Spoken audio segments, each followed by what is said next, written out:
શ્રીજી મહારાજ ગઢપુરમાં દાદા ખાચરના દરબારગઢમાં શ્રી વાસુદેવ નારાયણના મંદિરની આગળ બિરાજમાન છે.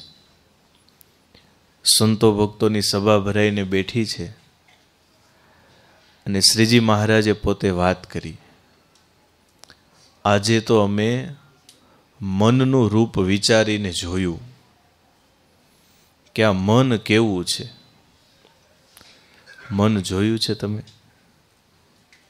જોયું છે? હે, આપણને દેખાય તો એ કરીએ છીએ કેમ? મન ધાર્યું અને મન કે એમ. અને વળી પાછું કેવું, દેખાય નહીં પણ ભાગે ઘણું. સ્વામી ઘણી વખત કથામાં કહે ને કે અત્યારે તમે વિચારો, જે તમારું ગામ હોય તો મન ક્યાં પહોંચી જાય? ત્યાં ગામમાં. ઘર વિચારો તો ક્યાં પહોંચી જાય? વિચારો ચકલી તો મન ક્યાં પહોંચી જાય? વિચારો હાથી તો મન ક્યાં પહોંચી જાય? હાથી પાસે. કેટલી એની સ્પીડ, છતાંય દેખાય નહીં અને કામ ઘણું કરાવે. અને વળી એ મનને જો કોઈ મિત્ર બનાવે તો એનું ઘણું કામ થઈ જાય. એટલે ગુણાતીતાનંદ સ્વામીએ વાતોમાં લખ્યું કે કેટલાકને મન રમાડે છે અને કેટલાક મનને રમાડે છે. બે જ વસ્તુ છે, આપણે છીએ ને મન છે. કોણ કોને રમાડે છે એ જોવાનું છે. ત્યારે એક બહુ સુંદર વાર્તા છે. મન કેવું છે અને કેવી રીતે રમાડે છે. એક મોટું જંગલ હતું. જંગલનો રાજા કોણ? સિંહ. અને 2-3 દિવસથી શિકાર કરવા નીકળે પણ શિકાર મળે નહીં. એટલે બરાબરનો ભૂખો થયેલો અને ગુફામાં બેઠો હશે ને મોટેથી ત્રાડ પાડતો હશે. હવે એમાં એક શિયાળિયું ફરતું સિંહની ગુફામાં આવી ચડ્યું. સિંહને તો દેખાણો શિકાર એટલે જે તરફ મારીને પકડી લીધું. કોને? શિયાળને. એટલે સિંહ જ્યાં આમ પકડીને જ્યાં મારવા જાય ત્યાં શિયાળ બોલ્યું કે તમે મને કાં મારો? મારો શું વાગ છે? સિંહ કે કેમ? કેટલા દિવસથી ભૂખ લાગી છે, માંડ નાસ્તો હાથમાં આવ્યો છે. શિયાળનો તો નાસ્તો થાય ને, એનું કંઈ ભોજન થાય નહીં. એટલે શિયાળ કે મને કાં મારો? કેમ? હું તો તમારી મદદ કરું. કેટલા દિવસથી તમે ભૂખ્યા છો, તમારા માટે જંગલનો ખૂણે ખૂણો ફરી વળ્યો કે સિંહ આપણા રાજા છે એના માટે સારો ખોરાક મળે. 3 દિવસથી આખા જંગલમાં આટા મારું છું, માંડ સારો ખોરાક મળ્યો, હું સરનામું લઈને આવ્યો ત્યાં તમે મને જ મારી નાખશો? સિંહને થયું આ વાત ગજબ લાગે છે. એટલે એક તરફ મારી મૂકી દીધું. એટલે શિયાળ આમ તરત ખખેરી બખેરીને એ કે બોલો, કહું, તમે કહેતા હોય તો કહું, નહીતર મારે કાંઈ ઉપકાર કરવો? સિંહને તો ભૂખ લાગી હતી. નહીં, તું કે ક્યાં છે ખોરાક? તો કે હાલો બતાવું, પણ આવજો મારી પાછળ, નહીતર પાછા તમે બીજે વહી જશો. એ કે ના, એ કે તમારી પાછળ જ આવું. એટલે શિયાળ આગળ ને સિંહ. શિયાળની શક્તિ શું ને સિંહની શક્તિ? પણ શિયાળ આગળ અને સિંહ પાછળ. એટલે લઈ ગયા ત્યાં બાજુ મોટું તળાવ હશે અને તળાવના કાંઠે કાદવ જામેલો બરાબર અને એમાં એક ભેંસ પડેલી. હવે એને તો એવું જ ગમે, માંદણું હોય, કાદવ હોય, કીચડ, એમાં એને બહુ મજા આવે. એટલે ભેંસ પડેલી કાદવમાં અને શિયાળે ત્યાં કાંઠે જઈને સિંહને બતાડ્યું, જો એ આ પડી છે નિરાતે, એક પંજો મારો ને તમે, એક જ પંજો મરી જાય. મારો તો નાસ્તો થાય, આનું તો તમારે લંચ ડિનર 2 થઈ જશે. માટે હું તમારા માટે આ ગોતતો તો 2-3 દિવસથી. સિંહને થયું માળી એની વાત સાચી હો. શિયાળને કીધું થેન્ક યુ. અને એમ કરીને સિંહે લીધું નિશાન અને પાડી હોય ને પાકી હોય પાછી. એણે જોયું કે આ તો સિંહ ને શિયાળ ભેગું, મરો તો મારો આમાં. એ સમજી ગઈ. એને થયું આ શિયાળ ન મરે તો મને ઘાયે ચડાવી. હવે વાત છે સિંહની વાત છે ને શિયાળની વાત છે. તો એણે બરાબર આમ જોઈ રાખ્યું કે જેવો સિંહ આમ તરાપ મારીને કૂદકો માર્યો તરાપ મારવા, તે પાડી થોડીક ખસી ગઈ ને સિંહ પડ્યો સીધો ક્યાં? કાદવમાં. અને એ બરાબરનો જામેલો, જેમ બહાર નીકળવા મહેનત કરે એમ શું થાય? ઘૂસતો જાય. અને શિયાળ કાંઠે ઊભું ઊભું, જોયું ને, થઈ ગયો ને શિકાર કોનો? તે પાડી મંડી દાંત કાઢવા, શિયાળ માંડ્યું દાંત કાઢવા, સિંહ મૂંઝાણો કે માળું આ ખરું છે એમ, મને હલવાડી દીધો કાદવમાં, અને જેમ મહેનત કરું એમ. સિંહે કીધું શિયાળને, તે તો મને મારી નાખ્યો. એટલે શિયાળ કે હજી તો મેં નથી માર્યા તમને, તો હજી તો આ પાડીનો માલિક આવશે અને હમણાં જ રસ્તામાં છે ને તમને બાજુમાં જો બીજ હશે, ઘરે જઈને બંદૂક લઈને આવશે ને તમને ગોળી મારીને મારશે ને ત્યારે તમે મરશો. સિંહને થયું તો આ તો બરાબરનો હલવાડી દીધો. લ્યો, એ મન કોના જેવું છે? શિયાળ જેવું છે. આપણે સિંહ જેવા છીએ, પણ આ મન આપણને ક્યાં નાખી દે છે? કાદવમાં એવા નાખી દે કે જેમ મહેનત કરો એમ વળી પાછા આપણે ઘૂસતા જઈને. જેવી માયા આવી અને આપણને પકડીને લઈ જશે. નો શિકાર હાથમાં આવે કે નો નાસ્તો હાથમાં આવે, બધું હાથમાંથી જાય. એટલે મહારાજે આ વચનામૃતમાં એમ કહ્યું કે અમે મનનું રૂપ એ વિચારીને જોયું કે આ મન કેવું છે. તો મન અને જીવ જેમ સિંહ અને શિયાળ બે જણા હતા, એમ મન અને જીવ એ બે જણા છે. મનને આધીન જીવ છે કે જીવને આધીન મન છે? આ એક પ્રશ્ન છે. મનને આધીન જીવ છે કે જીવને આધીન મન છે? હાલો, જેવું આવડે એવું. હે નહીં, મનને આધીન જીવ છે કે જીવને આધીન મન છે?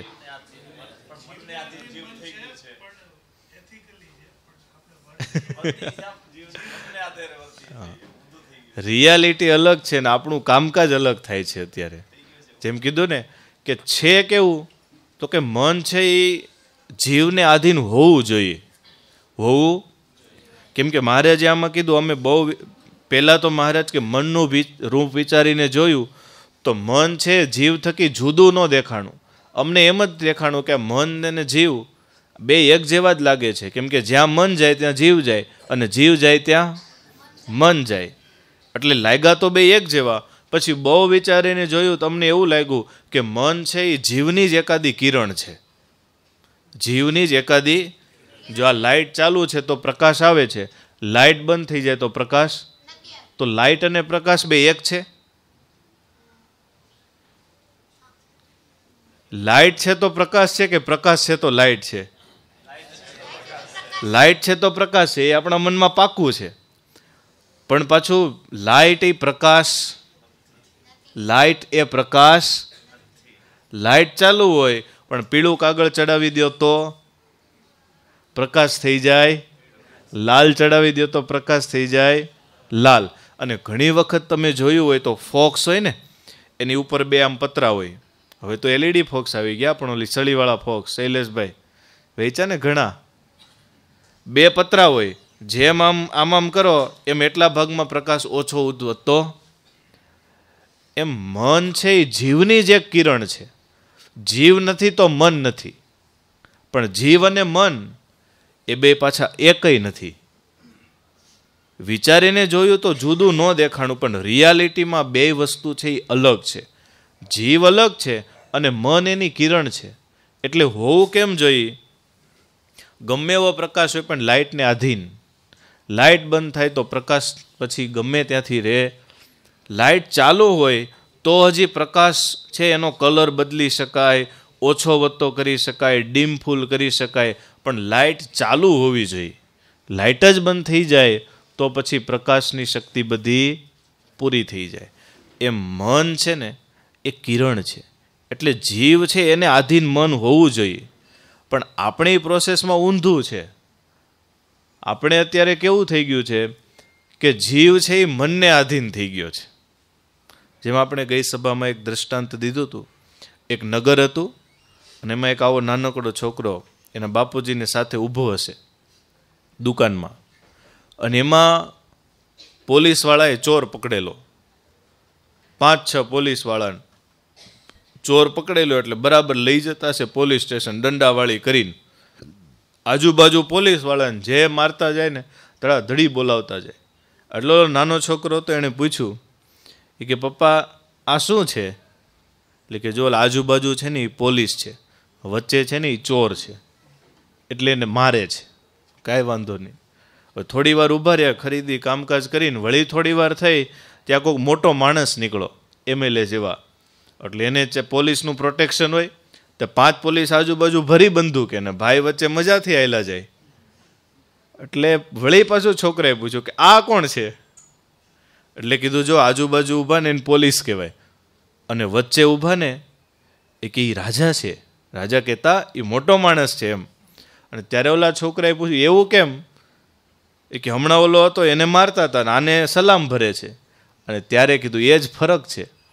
ફરક ખાલી એટલો જ હતો કે પહેલું દ્રશ્ય હતું એમાં પેલા 5ને આધીન વચ્ચેનો માણસ હતો, અને બીજા દ્રશ્યમાં વચ્ચેના માણસને આધીન પેલા 5 જણા હતા.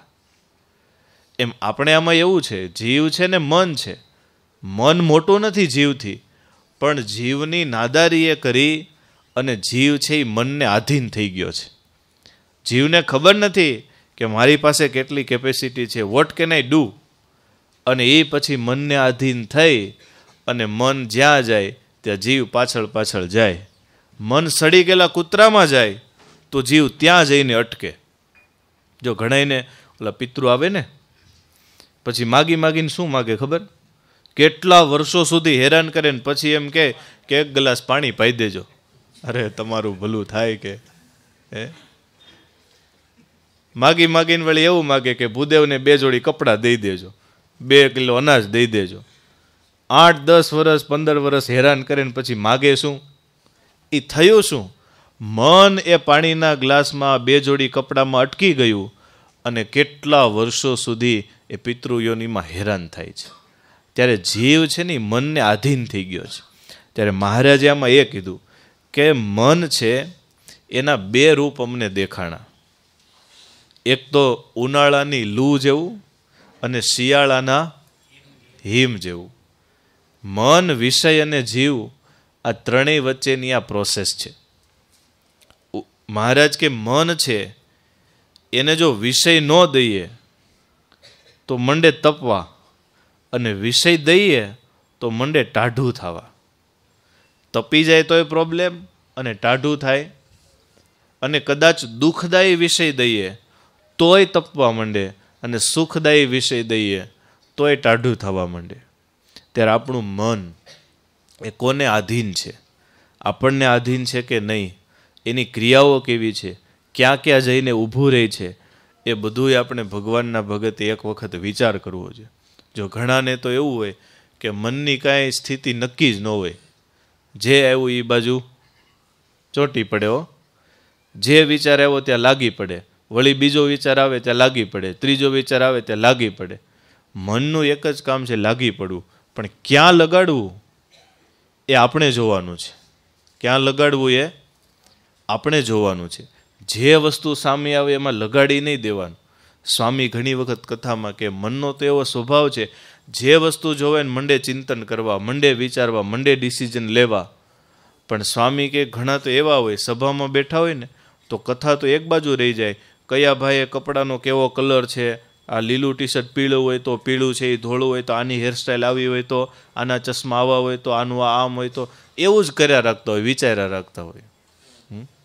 ત્યારે એવા બધા વિષયોમાં આપણું મન છે એ ભટકે છે. એને ખેંચી ખેંચી અને ભગવાનના સ્વરૂપમાં લાવવાનું છે. અને એના માટે મહારાજે આમાં થોડી વાત કરી છે. મહારાજ કે પરમ ભાગવત સંત હોય એનું એવું લક્ષણ હોય કે એનું મન ટાઢું પણ ન થાય, ઊનું પણ ન થાય. કહેતા એનું મન છે ને એ એના કંટ્રોલમાં રહે, એના કંટ્રોલમાં રહે. ત્યારે આપણું પણ એક મન છે, એ ક્યાં જાય છે? અને શ્રીજી મહારાજે આપણા સંપ્રદાયની અંદર મનની ટ્રેનિંગ આપી છે. મનની ટ્રેનિંગ આપી છે. એ ટ્રેનિંગ પ્રમાણે આપણે પણ આપણા મનને ટ્રેન કરવું જોઈએ. શું કામ? કેમ કે આપણે જવું છે શ્રીજી મહારાજના અક્ષરધામમાં. જો આપણું મન વિષયોમાં ટાઢું ઊનું થશે તો આપણા મનની જે કાંઈ વિચારો છે, આપણા મનની જે સ્થિતિ છે અને આપણી જે માનસિક મજબૂતાઈ છે એમાં તકલીફ બહુ થશે. લાકડું હોય ને એને સિઝન કરે એટલે પછી એની એટમોસ્ફિયરની અસર થાય, પણ એ લાકડું જો અગ્નિમાં નાખે તો બળી જાય અને પાણીમાં નાખે તો સડી જાય. તો રાખવું ક્યાં? સિમ્પલ સવાલ છે અને અનુભવનો સવાલ છે ને. લાકડાને અગ્નિમાં નાખો તો, પાણીમાં નાખો તો રાખવું ક્યાં? બેની બાર એમ. નો અગ્નિમાં નાખવું, નો પાણીમાં નાખવું. એમ આપણું મન છે ને, એ જો દુઃખદાયી વિષયમાં જશે, જો રાગ દ્વેષમાં પડશે આપણું મન, તો તપી જશે. તપીને આપણું અંતઃકરણ એવું થઈ જશે કે ભગવાનને રહેવાનું એમાં મન નહીં થાય. અને જો આપણે સુખદાયી વિષયમાં, સુખમાં, વૈભવમાં જશું તો આપણું મન છે ટાઢું થઈ જશે.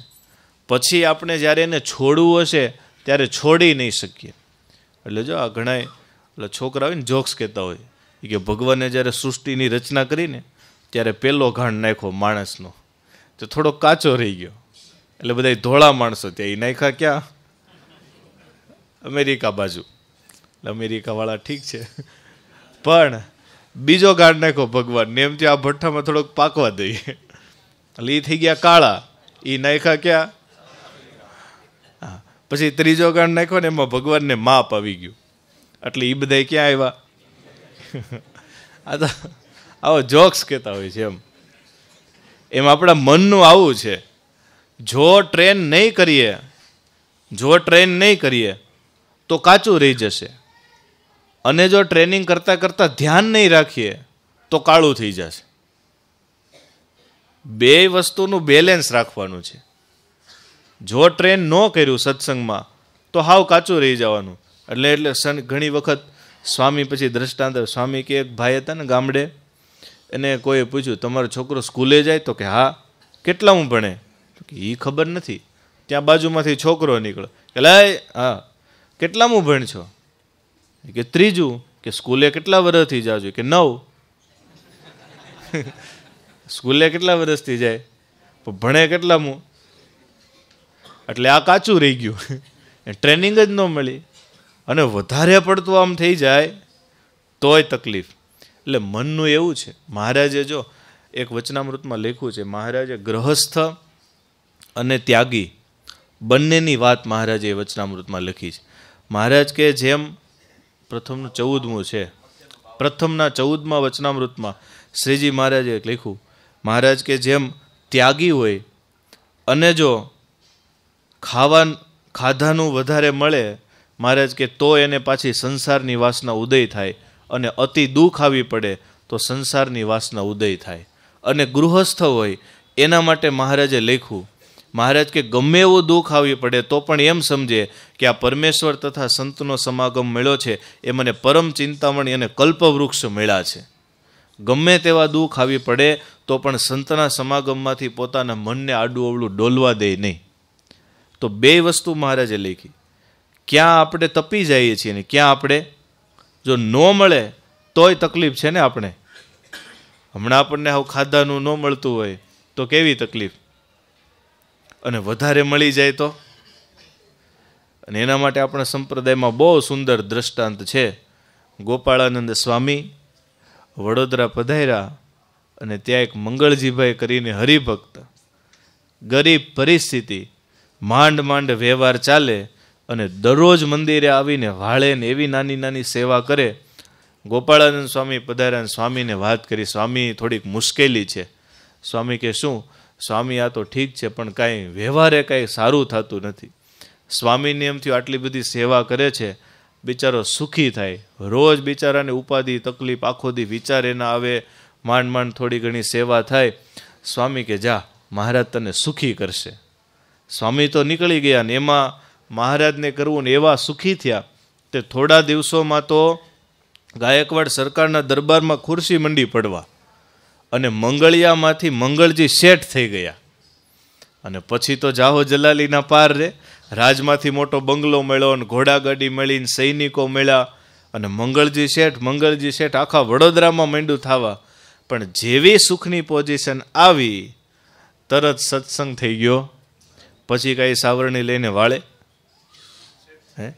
અને આપણા સંપ્રદાયમાં ને કે મોટા માણસોની શું હે તો કે સભા વહી જાય ને પછી આવવાનું, સભા પૂરી થઈ પહેલાં વહી જવાનું, માંડ આવવાનું, અઠવાડિયે એકવાર દર્શન કરવા આવે.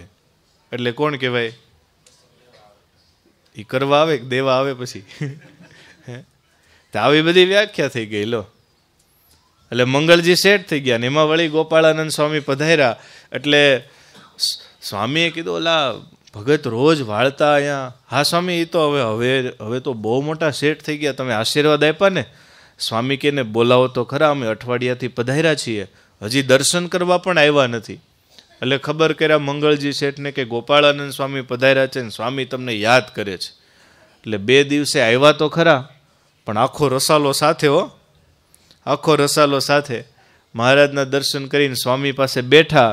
અને સ્વામીએ વાત કરતાં કરતાં કીધું, સ્વામી કે એલા મંગળિયા, તને આ મહારાજે સુખી કર્યો તો હવે તો કેમ દર્શન કરવાય નથી આવતો? અને મનમાં થઈ ગયું કે આ બધાય વચ્ચે મને શું કીધો? પેલા તો બધા રોજ કહેતા હતા, આ બધા વચ્ચે મને મંગળિયો કીધો એમ. પછી ત્યાં સ્વામીને તો કંઈ કહેવાય નહીં. પછી બહાર નીકળતા કોઈક હરિભક્ત હશે ને એમને વાત કરી કે સ્વામીને કહેજો કે થોડોક બોલવામાં વિવેક રાખે, મને બધા વચ્ચે આવું કહે તો પછી મારી આબરૂ શું? એટલે પછી સ્વામી તો પેલા મંગળજીભાઈ તો નીકળી ગયા અને પેલા હરિભક્ત હશે ને એમણે સ્વામીને વાત કરી. સ્વામી આવું થયું. સ્વામી કહેતે ઠીક છે, એને પાછું મંગળિયો થવું હશે, એમ આપણે શું કરીએ? અઠવાડિયું ગયું, સ્વામી પધાર્યા વડોદરાથી, અઠવાડિયું થયું અને વળી કંઈક વાકમાં આવ્યા તે બંગલોય લઈ લીધો, ઘોડાગાડી લઈ લીધી, સૈનિકો લઈ લીધા, પગાર આપ્યો તો એ લઈ લીધો પાછો, બધું થઈ ગયું સાફ. હતા એ શું થઈ ગયા પાછા? લ્યો, નહોતું તોય દુઃખ છે અને હતું તોય. તો એનો અર્થ એવો નથી કે આપણે ઝાઝુ ન ભેગું કરવું કે સાવ છોડી દેવું, પણ બધી પરિસ્થિતિની અંદર આપણા મનનું બેલેન્સ રહે એવું શ્રીજી મહારાજ પોતાના ભક્તોમાં જોવા માગે છે. કે એને કદાચ ન મળે તોય એનું મન તપે નહીં, અને એને ગમે એટલું સુખ આવે તોય એનું મન એ વિષયોમાં ક્યારેય ટાઢું ન થઈ જાય. જે મહારાજ વખતે કેટલા એવા હરિભક્તો હતા કે જેમની પાસે કાંઈ નહોતું. માવા ભગતની પરિસ્થિતિ સાવ સામાન્ય, ઘરમાં કાંઈ નહીં જમવા માટે, લીલું શાકભાજી લેવાના પૈસા નહીં. લ્યો, લીલું શાકભાજી લેવાના પૈસા નહીં, અને બાજરાનો રોટલો, મીઠાની ગાંગડી અને પાણીનો લોટો, આ 3 વસ્તુ લઈને ઓસરીની કોરે બપોરે બેઠેલા, માનસી પૂજા પૂરી કરીને જ્યાં બાજરાનું બટકું લે રોટલાનું અને મુખમાં મૂકીને મીઠાની ગાંગડીનો કટકો થોડોક અને પાણીનો ઘૂંટડો ભરી જાય, આવું ભોજન બપોરે જમે. અને એ હજી જમતા હશે ને એમાં કોઈને કાંઈ કામ હશે એટલે આવ્યા સીધા ફળિયામાં આવીને કીધું માવા ભગત છે?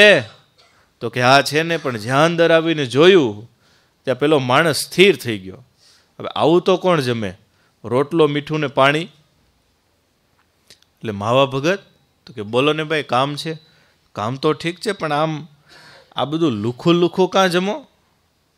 અને ત્યારે માવા ભગતના અંતરમાંથી જે આમ અહેસાસ નીકળ્યો, અરે ભાઈ લુખું ખાય તો હરામ છે, હું ક્યાં લુખું જમું છું? તો પણ આ લુખું ન કહેવાય, આમાં ક્યાં 56 ભોગ છે તમારી ડીશમાં? આ રોટલો, મીઠું ને પાણી, અને લુખું ન કહેવાય? માવા ભગત કે ભાઈ લુખું તો એને કહેવાય કે જે ભોજનમાં ભગવાનનું સ્મરણ ન હોય. આ તો એક કોળીએ મારા અક્ષરાધિપતિ સ્વામિનારાયણ ભગવાનને યાદ કરું છું, એનું સ્મરણ ભેગું છે, આને લુખું કહેવાય. એ પોઝિશન છે. ભલે એની પાસે કાંઈ નથી પણ એનું મન તપતું, એના મનની જે સ્થિતિ છે એ મહારાજ આપણને પોતાના ભક્તોમાં જોવા માંગે છે. અને બીજું, ગમે એટલા વિષય આવે તો પણ એનું મન એ વિષયમાં ટાઢું થાય નહીં. શિવલાલ શેઠ નવલખા શેઠ હતા, પણ એનું મન સદાય ક્યાં હતું? આપણે ઘણી વખત પ્રસંગ કહીએ છીએ ને, મેળી ઉપર ધ્યાન કરવા બેઠેલા, ઘીનું કુડલું ઢોળાઈ ગયું, ભગાદોશી આવ્યા, હમણાં વાત કરીને, અને કીધું શિવલાલ અહીંયા તું ધ્યાન કરે છે, આ ઘી ઢોળાય છે એટલી ખબર નથી. તો કે જો હું ધ્યાન કરવા બેસું ને ત્યારે એક જ પોઝિશન, તમને આવડે છે ને એ તો ધ્યાન આપણે શીખવાડ્યું હતું સ્પેશિયલ. હા, પહેલાં શું કરવું? આખી દુનિયા બાળી નાખું, પછી આ બોટાદ શહેરે બાળી નાખું, પછી આપણું ઘર બાળી નાખું.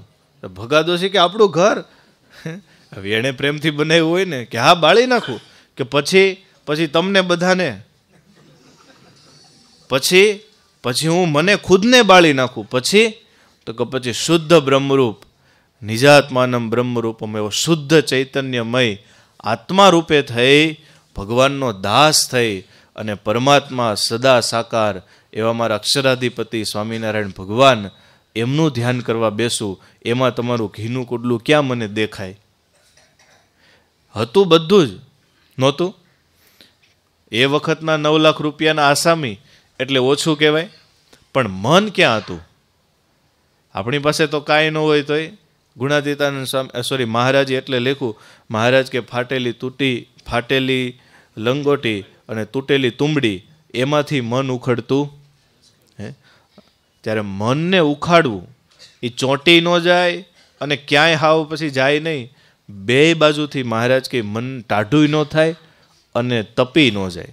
એટલે મહારાજે એક વચનામૃતમાં સોનાના દોરાનું ને મીણ પાયેલા દોરાનું દ્રષ્ટાંત લખ્યું. મહારાજ કે જે મીણનો દોરો હોય એ ઉનાળો આવે ત્યારે ઢીલો થઈ જાય અને શિયાળો આવે ત્યારે કડક થઈ જાય, અને સોનાનો દોરો હોય એને 6 ઋતુમાં કોઈ પ્રકારના એટમોસ્ફિયરની. તમે ક્યારે એવું સાંભળ્યું સોનાને કાટ લાગ્યો? સાંભળ્યું તમે? કોઈ સોની છે આમાં? કાટ લાગ્યો હોય તો કહેજો, અને તમે તમારે લાગ્યો હોય તો દેજો એને. પણ લોખંડને કાટ લાગે? યસ, સોનાને લાગે, કેમ કે એ સોનું છે. અને મીણ હોય તો ઘડી એટમોસ્ફિયર ગરમ થાય તો ગરમ થઈ જાય, અને ટાઢું થાય તો કડક થઈ જાય. જો એમ આપણા મન એ આ સત્સંગમાં કેવા રહે છે. વાત તો હવે છે કે આપણે આપણા મનને એવી ટ્રેનિંગ દેવી કે ગમે એવું દુઃખ આવે, ગમે એવું આપણું અપમાન થાય, કે ગમે એવા સત્સંગમાં આપણને પરિસ્થિતિમાં મૂકવામાં આવે તો પણ આપણું મન સત્સંગમાંથી પાછું પડવું જોઈએ નહીં. જો આપણને જે શ્રીજી મહારાજ મળ્યા છે એ સર્વોપરી સર્વ અવતારના અવતારી પૂર્ણ પુરુષોત્તમ નારાયણ અને સર્વથી શ્રેષ્ઠ છે. પાક્કું 100%, 200%, 1000% આપણને જે મહારાજ મળ્યા એ બેસ્ટ છે. આપણને જે મહારાજના એકાંતિક સંતો મળ્યા છે એમાં આપણને 100% વિશ્વાસ છે? હા. પ્રતીતિ છે? તો કે હા. આપણને જે સત્સંગ મળ્યો છે એ આપણું કલ્યાણ થઈ જાય એટલો ઇનફ છે? હા. બરાબર છે ને? આમાં કાંઈ ઘટે છે? આપણને જે શાસ્ત્રો મળ્યા છે એ આપણા કલ્યાણ માટે પૂરતા છે? આપણને જે આ બધી રીતિ મળી છે સત્સંગની, આપણા કલ્યાણ માટે થઈ જાય એટલું બધું ઇનફ છે. તો હવે ગમે એટલું દુઃખ પડે તોય આપણું મન આમાંથી પાછું હટવું જોઈએ નહીં. આટલા વર્ષ થયા આપણે સત્સંગમાં, જરાક એક થોડીક પ્રેક્ટિસ કરાવું તમને.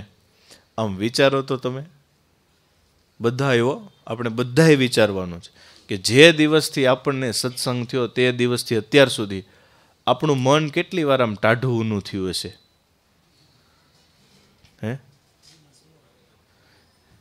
હે દિવસમાં 100 વાર? તમને તપાસ કરતા એવડું લાગે છે.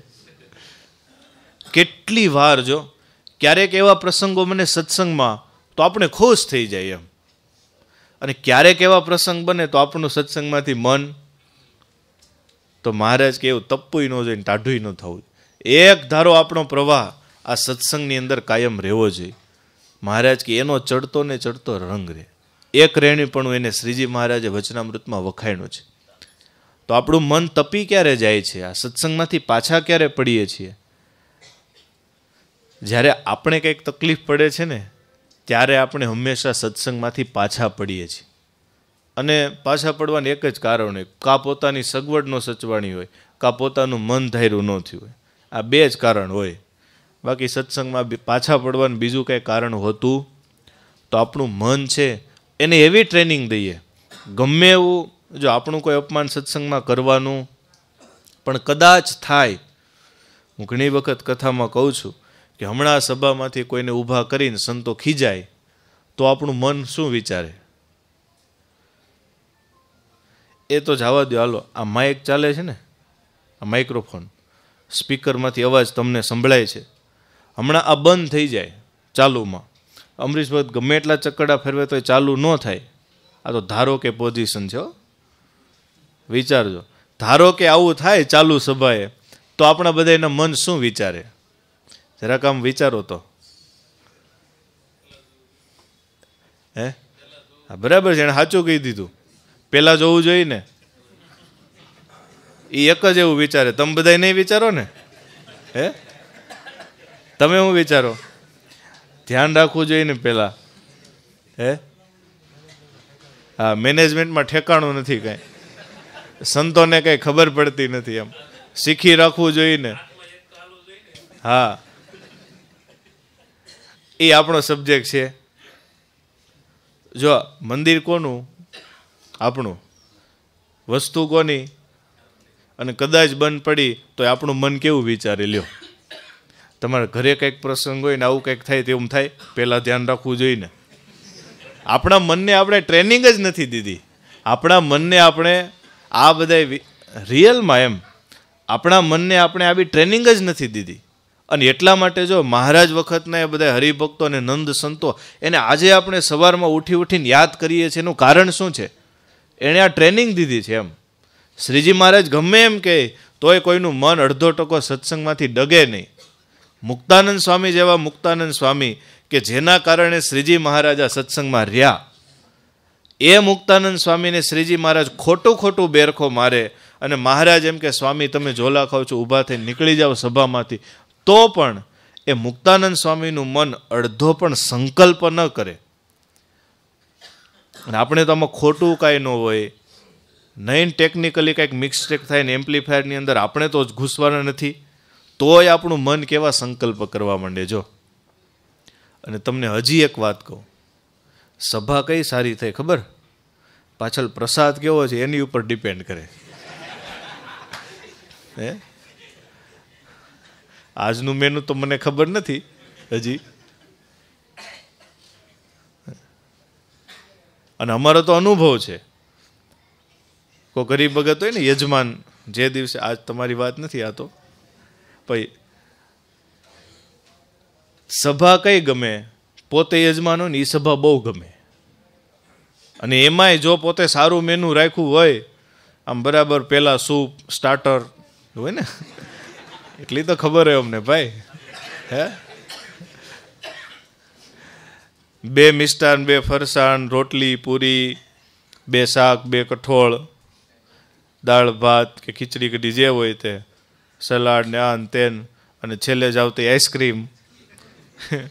આવું મેનુ હોય તો પછી બીજે દિવસે રિવ્યુ લ્યો, ખાલી એમ જ પૂછવાનું કેમ રહ્યું કાલે. આપણે કથાનું પૂછતા હોય મનમાં, કેમ રહ્યું કાલે, પણ એ આ જવાબ શું આવે? બહુ મજા આવી ગઈ હો. એ શેની? આપણા મન, આ તો આ મનની વાત છે. એટલે આપણા મન આ ટાઢા થઈ ગયા. શું થઈ ગયું? આ ટાઢા થઈ ગયા. ઓલા તપી ગયા. કયું? માઇક્રોફોન બંધ થઈ ગયું, મન તપી ગયા, અને આ ટાઢા થઈ ગયા, વિષયમાં ખેંચાઈ ગયા. આપણી મનની સ્થિતિ એ કથામાંથી ઉઠી અને ભોજનમાં વહી ગઈ, અને હિમાલયનો વાહ લાગી ગયો આપણને. ઓલું ઉનાળાની લૂ લાગી ગઈ, અને આમાં હિમાલયનો વાહ લાગી ગયો. બેયમાં મરી ગયા આપણે. આપણા મનને એવી ટ્રેનિંગ દેવી જોઈએ. આપણું મન ક્યાં ભમે છે? કઈ જગ્યાએ? આપણે આ સત્સંગની અંદર છીએ, સંતોના સમાગમમાં છીએ. મહારાજે જેમ વાત કરી ને પ્રથમના 14માં, પરમ ચિંતામણીને કલ્પવૃક્ષ મળ્યા છે આપણને, પણ હજી આપણે કલ્પવૃક્ષ નીચે બેસીને માગીએ છીએ શું? એક સરસ વાર્તા આવે છે. એક સુથાર હતો ને, કઠિયારો એ જંગલમાં લાકડા કાપવા ગયો હશે અને એટલો થાક્યો અને એને ખબર નહીં કે આ કલ્પવૃક્ષ છે. નીચે જઈને આમ સૂતો અને સૂતા ભેગો આમ સંકલ્પ થયો, માળો એ ઘાટો છાંયો છે, જો એકાદું ગાદલું મળી જાય ને મજાની નીંદર આવી જાય. ત્યાં તો ગાદલું આવી ગયું. એટલે સૂતો માથે, મનમાં થયું ગાદલું તો છે પણ ઢોલિયો અને ઉપર ગાદલું હોય ને, હા કેટલો સરસ પવન આવે છે. ત્યાં ઢોલિયો અને ઉપર ગાદલું, સૂતા પણ ખરા પણ આમ હાથ રાખીને જ્યાં સૂતા ઉપર આમ જાડી ડાળી દેખાણી મોટી. મનમાં થયું આમાંથી કુહાડી સારી બને એવી છે. જ્યાં એ સંકલ્પ કર્યો ત્યાં એ જ ડાળી ઉપર કુહાડી દેખાણી. વળી મનમાં થયું કે લે કુહાડી જો માથે પડી હોય ને તો મરી જાય હો. હતું શું એ, જે માથે પડી રમી ગયા રામ.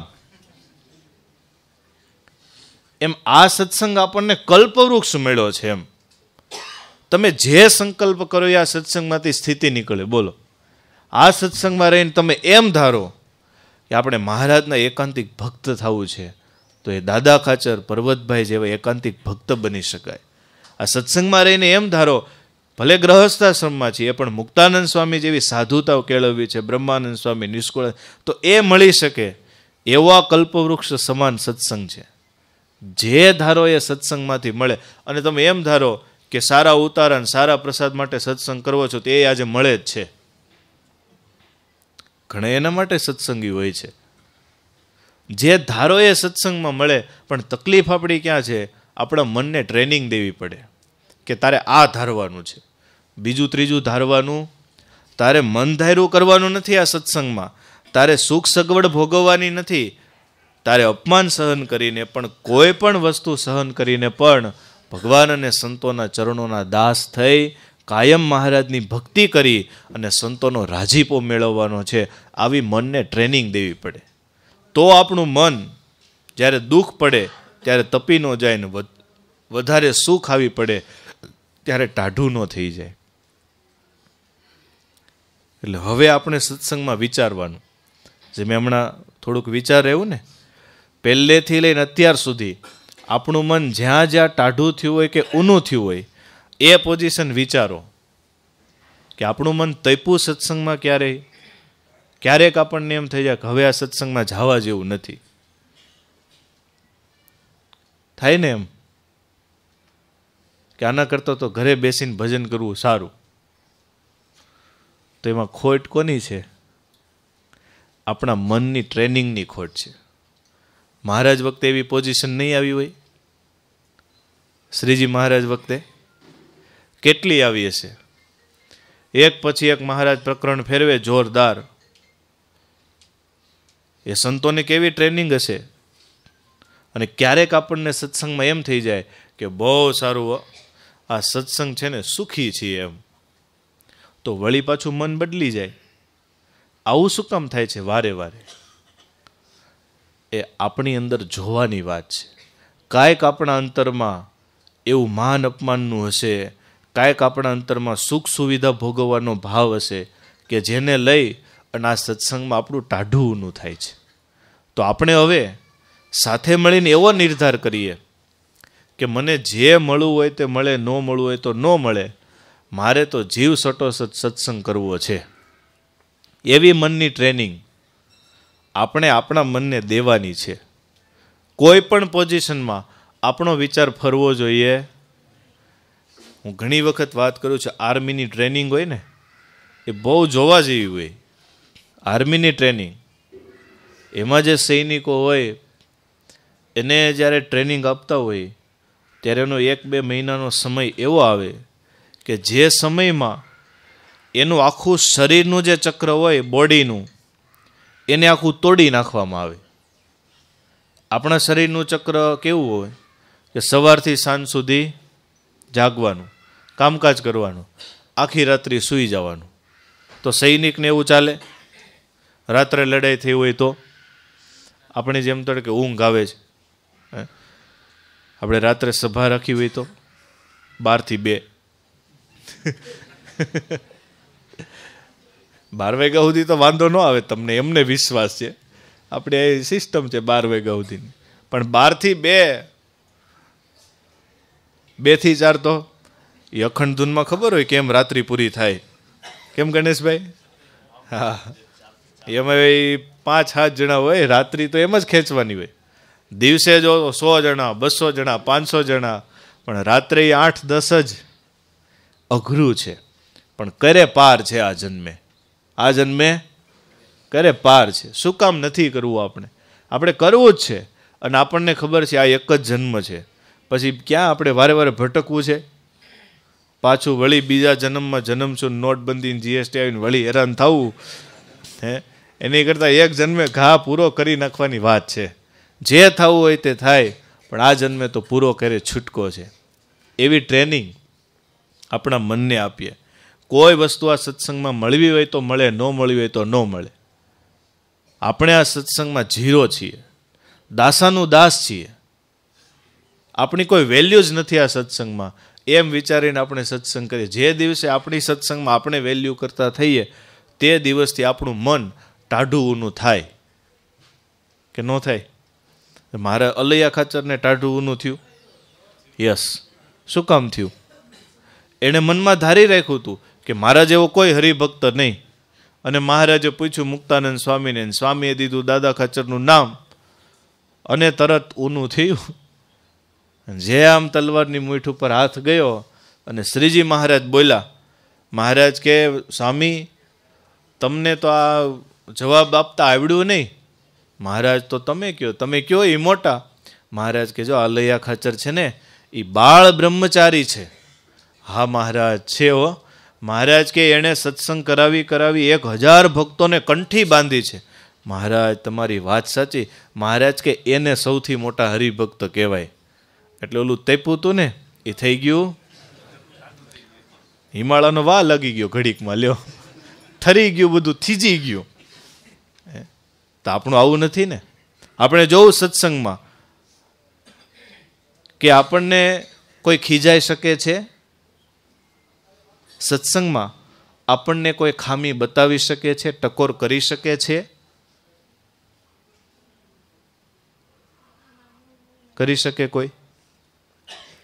આપણને કોઈ કહી શકે કે ભગત કાલથી આમ ન કરતા? અને એ પાછું આમ ધીરે ધીરે નહીં હો. તો આપણા સંતોની ટ્રેનિંગ તો એવી હતી. દાદા ખાચર ને મહારાજ કેવા, એનો દરબારગઢ, એનો ગામ ગરાસ, તોય મહારાજ કે હાલો નીકળો. અને કેવું પાછું મહારાજ કે પહેરા કપડે નીકળી જાઓ, 4 બહેનું તમે 5 નીકળી ગયા. બોલો, સભા સર્વે શૂન્ય થઈ ગઈ. બધાને એમ થઈ ગયું કે મહારાજ આ શું કરે છે? ગામની સીમમાં વૃક્ષ નીચે બેઠા છે 5 જણા.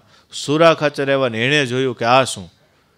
આ 2 ગામના ધણી અને એ ગામની સીમમાં વગર પગરખા, પહેરા કપડે, કાંઈ સામાન નહીં, આવી રીતે ઝાડવા નીચે બેઠા છે. આવીને પૂછ્યું શું થયું? તો અમને તો મહારાજે કીધું છે નીકળી જાઓ. એના ચહેરા ઉપર શોક નહીં. સુરા ખાચરને એમ થયું કે આ ઠીક નહીં. મહારાજ પાસે આવ્યા ને મહારાજને કીધું મહારાજ બોલાવો પાછા. મહારાજ કે પણ અમને શું વિશ્વાસ કે એ અમને દરબારગઢ દેશે જ, અમને ગરાસ દેશે જ. મહારાજ હવે આનાથી મોટો વિશ્વાસ તો ક્યાં લેવા જાઓ? પણ પરીક્ષા એ પરીક્ષા છે ને. મહારાજ કે વાંધો નહીં, બોલાવો પાછા.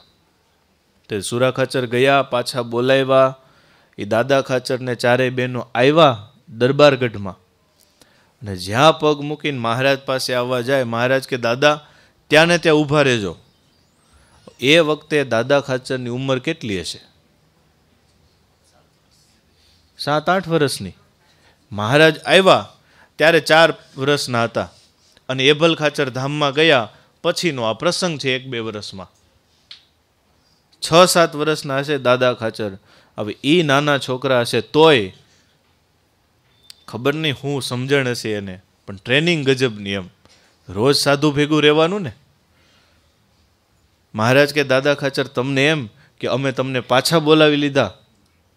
દાદા ખાચરને થયો શું થાય કે સમજાતું જ નથી. મહારાજ તમે જેમ કહો એમ. મહારાજ કે આ તો તમે અમને બધું આપી દીધું એમ કહો છો, પણ કદાચ નહીં ને હજી તમારા જે વંશજો થાય અને એ અમારી ઉપર આરોપ નાખે કે આ સ્વામિનારાયણે અમારા બાપદાદા પાસેથી ગરાસ મિલકત બધું લઈ લીધું, અમારું હોય અમને પાછું આપો, તો અમારે શું કરવું? માટે અત્યારે ને અત્યારે આ પત્રમાં લખી દો કે યાવત ચંદ્ર દિવાકરો, આ ગઢડું ગામ, ગઢડા ગામનો ગરાસ મિલકત, અમારા દરબારગઢ ખોરડા વસ્તુ પદાર્થ, આ બધું સ્વામિનારાયણ ભગવાનને તુલસીના પાંદડે અર્પણ. મહારાજ કે એમને લખી દો. હવે મહારાજને રાખ્યા હતા કોણે ગઢડામાં? તે ખર્ચો નહીં આવતો હોય એને? કેટલો ખર્ચ કર્યો મહારાજ માટે, કેટલું સહન કર્યું ને એ જ મહારાજ પાછા બીજે દિવસે શું કે, તમારો વિશ્વાસ શું? તમારે ધંધામાં આવું થયું હોય તો મૂકીને ભાગી જાઓ કે બીજી વાર મોઢું દેખાડતો નહીં, એમ એટલો વિશ્વાસ નથી એમ. પણ દાદા ખાચરની રેખા ફરી નહીં. મહારાજને કે મહારાજ લાવો લખી દો. હસતા મોઢે સભા આખી જોવે કે આ શું થાય છે. હસતા મોઢે મહારાજને લખી દીધું. અને મહારાજને જે આ પત્રનો લેખ આપ્યો અને મહારાજ આમ જોઈ રહ્યા, મહારાજ કે છે ને લેખ આપી દીધો, હવે તમે પાંચેય પાછા વહી જાઓ, જ્યાં હતા ને વહી જાઓ, પહેર્યા કપડે, થઈ ગયું પૂરું.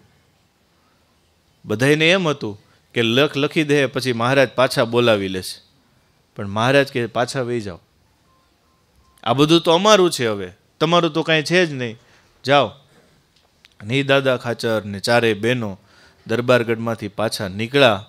પણ એ ગઢડું પૂરું થાય ને ત્યાં મહારાજ હલી ગયા. આવડા મોટા અનંતકોટી બ્રહ્માંડના અધિપતિ, અનંતકોટી બ્રહ્માંડો ભાગીને ભૂકા થઈ જાય ને ભાંગીને, તો એને અસર ન થાય, એ શ્રીજી મહારાજ આવા એક ભક્તની પરિસ્થિતિ, એની જે મનની ટ્રેનિંગ, એનો જે વિશ્વાસ, એનું સમર્પણ, એનો ભાવ, એ જોઈને શ્રીજી મહારાજ હલી ગયા. મહારાજે દોટ મૂકી દરબારગઢમાંથી. મહારાજ કે દાદા એ ઊભા રહેજો. ભર બજારમાં મહારાજ ભેટી પડ્યા. શ્રીજી મહારાજની આંખમાં આંસુ આવી ગયા. એ ટ્રેનિંગ છે.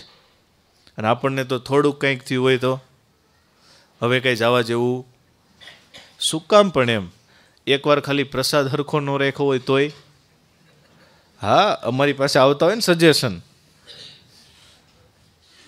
આપણા સત્સંગમાં આપણી મનની ટ્રેનિંગ એ દેવા જેવી છે. આપણું મન ધાર્યું અને આપણું માન અપમાન ને આપણા સુખ દુઃખ, આપણી સગવડ ને આપણી અસગવડ, એમાં જ્યાં સુધી આપણું મન આ સત્સંગમાં ચોંટ્યું રહેશે ત્યાં સુધી આપણું મન ટાઢું પણ થશે અને ઊનું પણ થશે. પણ એમાંથી આપણા મનને ઉખાડી આપણે એવું ફિક્સ કરી રાખીએ કે આપણે સત્સંગમાં આ માટે આવતા જ નથી. તમે બેંકમાં જાઓ ને કોઈ વખત લાઈન હોય અને 1 કલાક ઊભું રહેવું પડે ને ત્યારે તમને પાણી કોઈ આપે નહીં તો ખોટું લાગે? કેમ કે ત્યાં બેંકમાં ઊભા છો, કોઈના ઘરે બેસવા થોડા ગયા છો કે તમને ચા પાણી પાય? ત્યાં કેમ આપણને નથી લાગતું? એમ સત્સંગમાં આપણી એક્સપેક્ટેશન 0, તો આપણું મન છે એ ટાઢું ઊનું ન થાય. જેટલી આપણી એક્સપેક્ટેશન રાખીશું આપણે એટલું ટાઢું ઊનું થશે. એટલે આપણે નહીં કરીએ એવું નથી. હરિભક્તો માટે બધી વ્યવસ્થા કરવાની જ હોય, પ્રેમ ભાવથી સારામાં સારી કરવાની હોય જ. પણ ક્યારેક ક્યારેક ન થાય કે ક્યારેક વધારે પડતી હોય, ક્યારેક એવી હોય ત્યારે માત્ર એનું સુખ ન આવે વ્યવસ્થાનું, અને ન હોય ત્યારે એમાંથી દુઃખ ન ઉપજે અને સત્સંગમાં મૂળ વસ્તુમાં આપણું મન ચોંટ્યું રહે. એના માટે મહારાજે આ વચનામૃતમાં વાત કરી છે. મહારાજ કે એવા પરમ ભાગવત સંતની સ્થિતિ છે એ અમારા ભક્તોમાં અમે જોવા માગીએ છીએ. અને એટલા માટે મહારાજના ચરણોમાં એવી પ્રાર્થના કરવાની, હે મહારાજ અમારું મન ક્યારે વિષયમાં ટાઢું પણ ન થાય અને વિષય ન મળે તો તપે પણ નહીં. આ સત્સંગમાં ગમે એવી પોઝિશન આવે, સત્સંગમાં અપમાન થાય કે જાડો હાર પહેરાવે એવું માન મળે, બે છે ને. ભલે અમારું અપમાન થાય કે સંતો માથે સાફો બાંધીને સન્માન કરે, બે પોઝિશનમાં અમારું મન છે એ સેમ રહે. સત્સંગમાં સુવિધા મળે કે ન મળે પણ અમારું મન સદાને માટે મહારાજના ચરણોમાં, સંતોના ચરણોમાં દાસાનું દાસ થઈને રહીએ અને કાયમ સેવા કરીને, ભજન કરીને, ભક્તિ કરીને સંતોનો રાજીપો મેળવતા રહીએ. અને એ રાજીપાથી મહારાજના ધામ સુધી આપણે પહોંચીએ એવી મહારાજના ચરણોમાં પ્રાર્થના. સહજાનંદ સ્વામી મહારાજ.